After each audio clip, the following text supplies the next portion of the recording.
物價上漲，房貸抬頭，育兒時間被精確到了分鐘的2025年。回想一下蠟筆小新裡那個腳臭、點頭哈腰、周末只想睡覺的上班族野原廣志，居然堪稱日本當代庶民階級的理想人生。今天我們來聊聊野原家的生活放在現在的日本是什麼樣的水平，以及野原廣志是個多麼可靠的男人。這裡是花散裡，喜歡這樣的內容別忘了先點讚訂閱喲。說到生活水平，大家最關注的就是收入問題，那作為上班族，這也確實是最重要的因素之一了。那我們來看看野原廣志的收入在日本怎麼樣。先看纯工資，蠟筆小新的劇場版中曾經出現過中了1億3000萬日元彩票，大約是廣志20年薪水的台詞，那他的年薪就大概是650萬日元。TV 動畫第94集《悲慘的發薪日》裡也出現了美伢取到了廣志工資的畫面，顯示到手工資大概是30萬日元，對應的月薪大約就是40萬日元。這個前後情節的对比還是很合理的。野原廣志的收入組成應該就是月薪40萬，每年大概有4個月薪的獎金，年收入650萬左右，符合日本普通行業中等規模企業的科長級別收入，獎金占比比較大，也符合日本商社的薪資構成方式。這個收入應該就是野原廣志的設定了。那麼這個數字放在日本當下的收入背景裡看是個什麼水平呢？幾個大組織都統計了2023年或者2024年日本全國正式員工收入平均數，把他們的統計再平均一次，大概是460萬日元。東京圈更高，也沒有超過500萬日元，甚至40到45歲的男性收入平均數都沒有超過600萬日元，而野原廣志僅僅35歲左右就穩定領到了600萬到650萬的工資，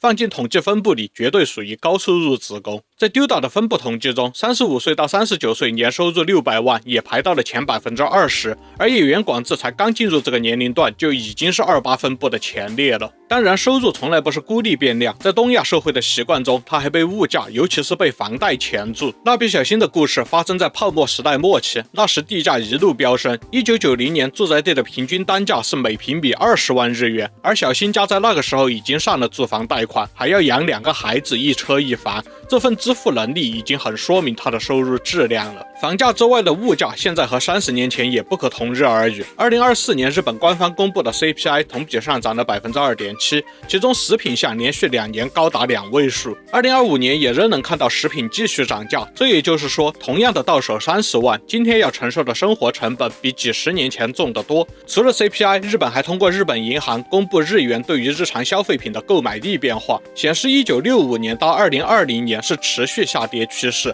且同樣的日元購買力下降到了只剩23%左右。1990年粗略取中間值的話，那時的30万日元的生活消費品購買力也得有現在的50萬左右了，所以野原家才能維持房貸，撫養2個孩子，並且保有消費餘地。這份600萬到650萬的現金流穩定性，確實是撐得起高薪男人的評價。而且野原廣志是個頗有未來潛力的男人，雖然他在泡沫破裂的前幾年貸款分期35年買房，這個操作基本就注定了在日本生活的他一輩子都不可能脫離工薪階級了。但是在其他方面，他都展現出了一個能讓家庭經濟條件越來越好的男人的潛力。而且動畫劇情中明確交代了，當時的廣志並非不知道那個時候不是買房的好時候，而是為了向傳統觀念的老丈人展示穩定過日子的決心，讓他可以放心的把美伢嫁給自己，而硬咬牙買了大房子。廣志的未來潛力在很多設定中都有表現，依然首先看他的主業，他目前35歲，是雙葉商事的營業部系長，也就是小主管，工作年資大約15年，可能是在32歲時升職到了現在的崗位。在日本厚生勞動省的工資結構基本統計中，即使是到了今天，這種日本商社型公司的論資排輩文化依然穩固，並且35歲到40歲是工資最明顯抬升的時期。野原廣志應該是公司中將要被發展為中間管理層的人選。其實這都不用看統計，在這種幾百人幾千人的中型日企中工作過的人，看到廣志的年齡和職位，估計都有基本的判斷了。他大概會在不久之後晉升到一個核心業務部門的科長，做到45歲左右。這個課相對獨立，不太會受到部長的掣肘，但是作為科長也不會真正參與戰略決策。45歲左右能否升到實權部長，就是他在這個公司的最後一次地位變化。和人均收入千萬的網絡上或者成功 Windows 的泡沫老登相比，這確實是個 loser。但是在日本的現實生活中，這應該是男性正式員工的職業生涯前10%左右的偽成功人士了。其次，野原廣志有良好的儲蓄和投資習慣，對於人生的規劃相當穩健。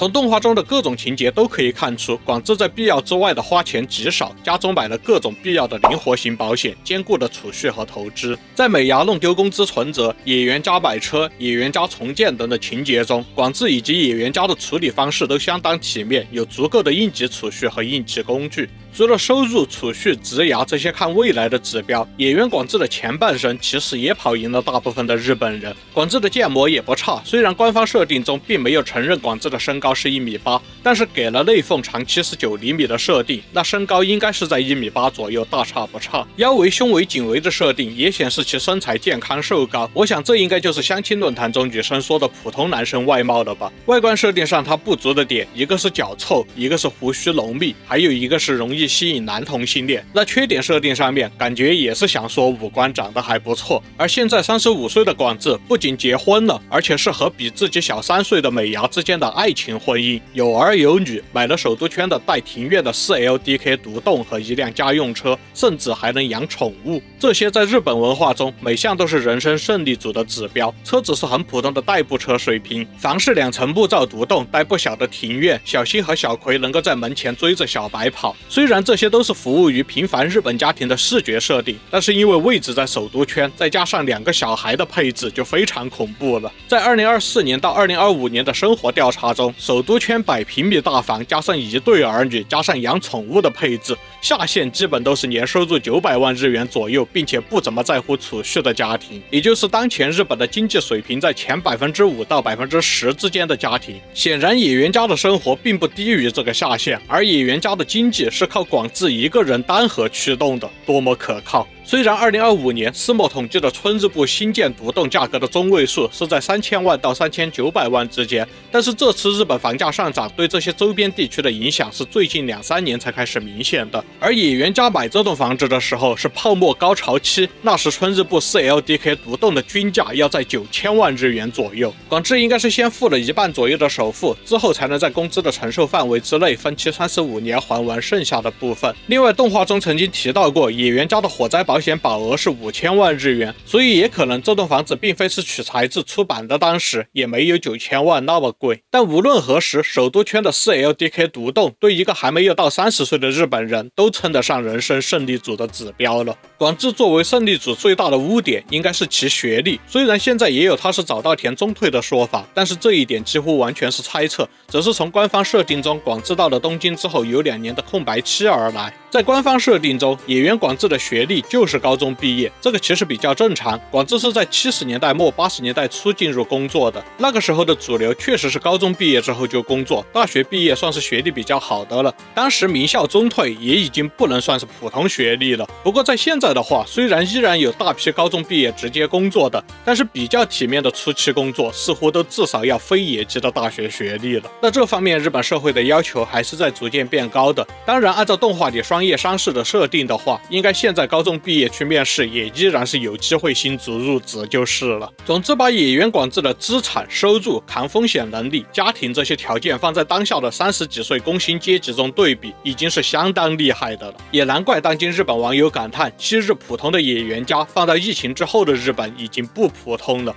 以我作為旁觀者笑看劇裡的腳臭被老婆拿捏的日常槽點，但是在 CPI、房貸與育兒指標這些坐標系裡，嚴肅的評價這位不裝腔作勢的諧星，其實確實是日本社會生活的勝利組。當然，野原廣志這個男人顯然是配得上較高的社會承認度的。他在人格上稱得上理想的當代市民，既盡了社會義務，又維護自己的個人權利。最重要的是，他知道最珍貴的是家人和生活方式，並且勇敢且有能力維護這些。在前面提到了美伢弄丟了工資存折時，廣志的反應只是只要美伢和小新都平安就好。在幼稚園集市中，美伢笨手笨腳手織的圍巾賣不出去，臨回家前被廣志悄悄地買走了。各種劇場版更是廣志的高光時刻。大體上，蠟筆小新在番劇中的主題是美伢的魅力，在劇場版中則是廣志的人格魅力。在劇場版呼風喚雨戰國大合戰中，小新誤入了戰國，為了幫助小新，野原一家也要穿越去戰國。美伢擔心去了之後就回不來了，廣志則對美伢說，沒有小新的世界有什麼好留戀的，堪稱廣志最經典的名台詞之一。在劇場版大人帝國的逆襲中，反派聽完廣志充滿小人物氣息的嘴遁之後嘲諷道，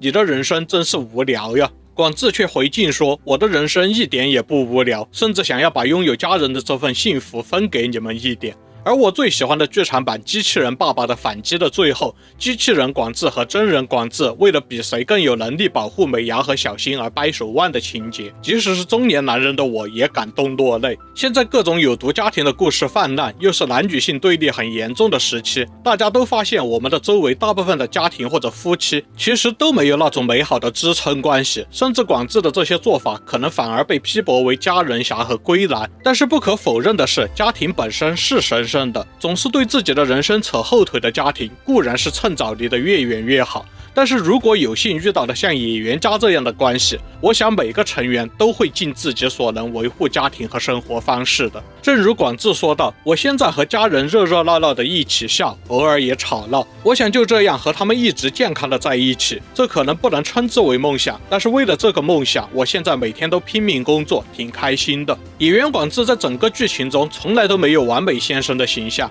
相反他會被吐槽腳臭、鬍子重、勞累時腰痛住院，還遇到了過於熱情的護士險些出軌，會在職場上被上司念叨，會偶爾小氣，但這些人味反過來讓他更有魅力，不是因為他是超人所以能扛，而是因為他是普通人依然盡力做好了自己。野原廣志無論是在社會中還是在家庭中，確實都稱得上真正的男人。都看到這兒了，別忘了點讚、訂閱、熱推還有硬幣呀！我們下期再見。